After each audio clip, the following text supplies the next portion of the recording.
नमस्कार। स्वागत है लर्न एंड लिव में। हम सब पढ़ाई से दूर हो रहे हैं।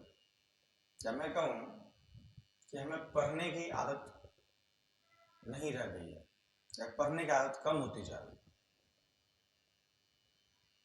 हालांकि पढ़ाई आजकल ऑनलाइन भी चल रहा है, यूट्यूब वीडियो के माध्यम से भी हो रहा है, वेबसाइट के माध्यम से भी हो रहा है। लेकिन आज का ये वीडियो आपकी रीडिंग हैबिट पर रहने वाला है, जिसमें हम बात करेंगे हमें किताब पढ़ने की आदत क्यों डालनी चाहिए। तो दोस्तों, एक चीज आप ध्यान रखें कि हमारी आदतें हमें कई चीज का इनपुट करता है, कुछ अच्छा कुछ खराब। हम सब बखूबी जानते हैं और आज अब जिसने स्मार्टफोन बनाया, जिसने मोबाइल फोन बनाया, वो भी मानते हैं कि इस तकनीक का सदुपयोग से ज़्यादा दुरुपयोग हो रहा है। खासकर हमारे युवा साथी जो कुछ भी नहीं करते हैं वो दिन भर कुछ ना कुछ करते हैं फोन में। मैं विशेषकर इन युवा साथियों से कहना चाहूँगा कि कुछ समय इस फोन से खुद को दूर रखकर कुछ एक दो पेज पढ़ने के लिए अपने को तैयार करो। ये रीडिंग हैबिट हमें कैसे डेवलप होगा, कहाँ से शुरुआत की जाए? सिर्फ विद्यार्थी को ही पढ़ने की आवश्यकता है क्या? तो इन सब विषय पे हम बात करेंगे। तो सबसे पहले शुरुआत करने के लिए तो आपका जिस भी विषय में इंटरेस्ट है, चाहे कोई नॉवेल हो, चाहे कोई कविता की किताब हो, कोई कहानी की किताब हो, आप वहां से शुरू करें। मतलब आप नियम बनाएंगे रोज हम कम से कम आधा पेज ही पढ़ेंगे, एक पेज पढ़ेंगे, लेकिन रोज पढ़ेंगे। एक समय निश्चित करें, इस समय मैं और कुछ नहीं करूंगा, मैं कुछ नहीं करूंगी, मैं किताब पढ़ूंगा, मैं किताब पढ़ूंगा।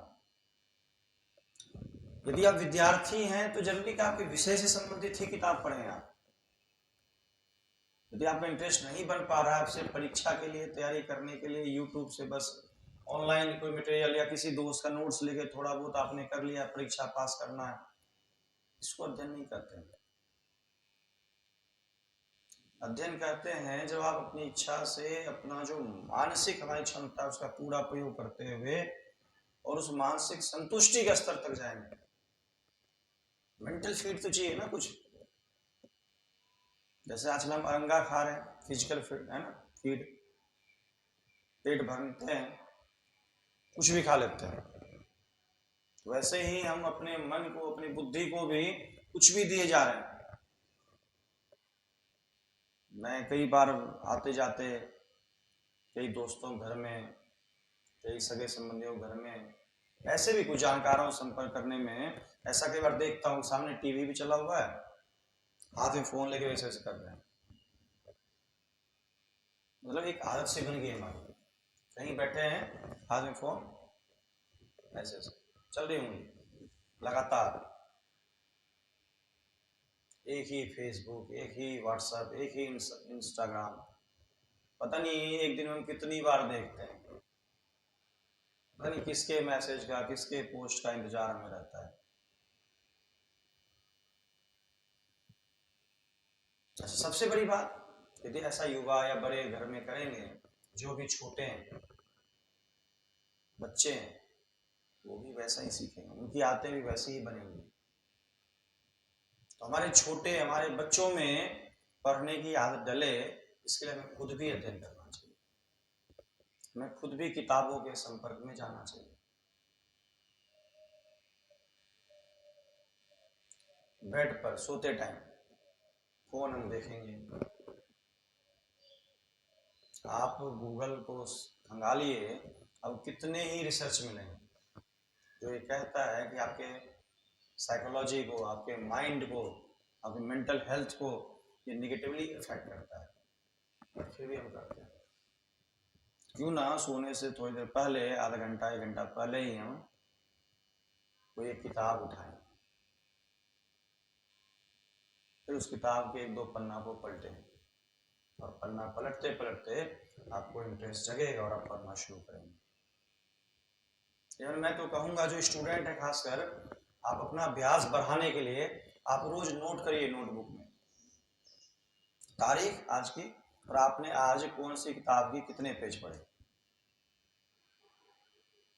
धीरे धीरे आप देखेंगे कि आप में ग्रोथ होना शुरू हो जाता है, आप डेवलप करना शुरू करते हैं। जब आपने शुरू में आधा पेज पढ़ा था, फिर 1 पेज पढ़ा था, फिर आप 2 page, 3 page, 4 page, 10 page, 20 page तक जाएंगे, आप एक दिन पढ़ेंगे, और अपने आप देखेंगे कि आप एक नया परिवर्तन आ रहा है।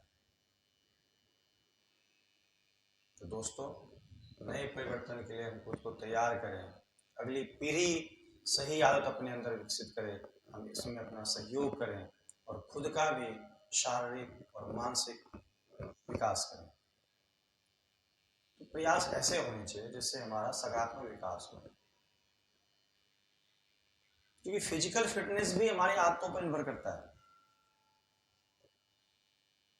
दिन भर इस फोन के संपर्क में, दिन भर इस रेडिएशन के इर्द गिर्द हम रहते हैं, तो हमारे कई प्रकार के हेल्थ सिस्टम पे नेगेटिव इफेक्ट डालता है।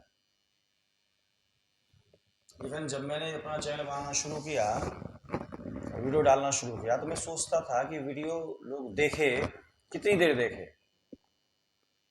और ऐसा भी सिर्फ मेरा ही वीडियो लोग देखते हैं, आप मेरा वीडियो देखेंगे सर, तो क्यों ना वीडियो में बातें सिर्फ ऐसी जो आप सिर्फ सुन सकते हैं। जैसे कि यार टीवी पे भी हम कई बार जो खासकर भक्ति भजन ये वगैरह पसंद करते हैं, तो भजन लगाकर हम उसको देखते हैं, घूर, ऐसा तो टीवी से भगवान निकल जाएगा, उसको ध्यान करके भी हम सुन सकते हैं और उसमें मग्न हो सकते हैं, अपने मन को शांत कर सकते हैं। तो कंटेंट को भी सुना जा सकता है, ये वीडियो फॉर्म में है, बट आप उसको ऑडियो समझ सुनिए। स्क्रीन को देखने से आपको कुछ फायदा तो होगा नहीं।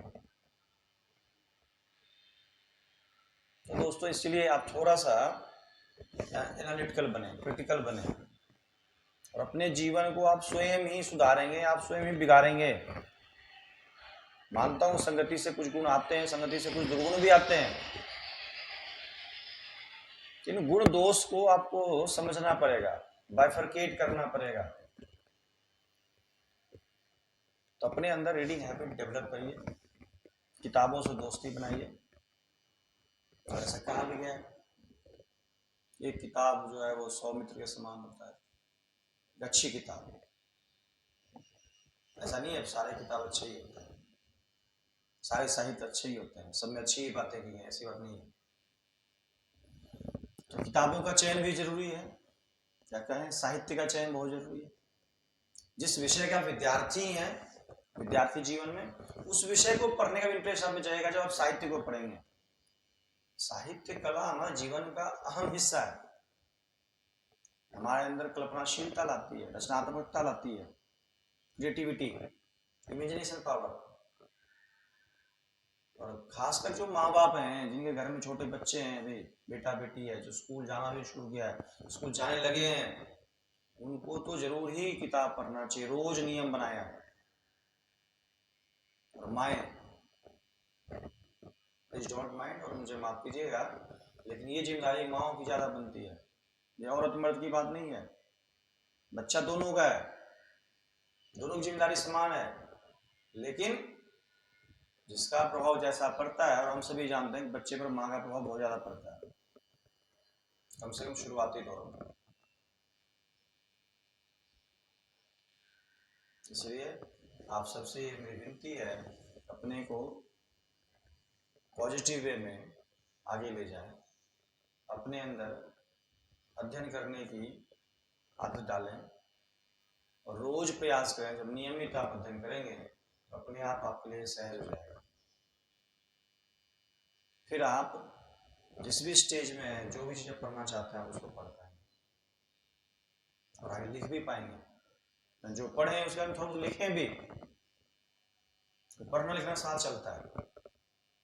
तो इतना ही आज के लिए, मुझे लगता है कि आप मेरी इस बात को समझेंगे और जो ऑलरेडी ऐसा कुछ करते हैं आप कमेंट करें आपका अनुभव कैसा है, और जो नई शुरुआत करना चाहते हैं आप कहीं से भी शुरू करें।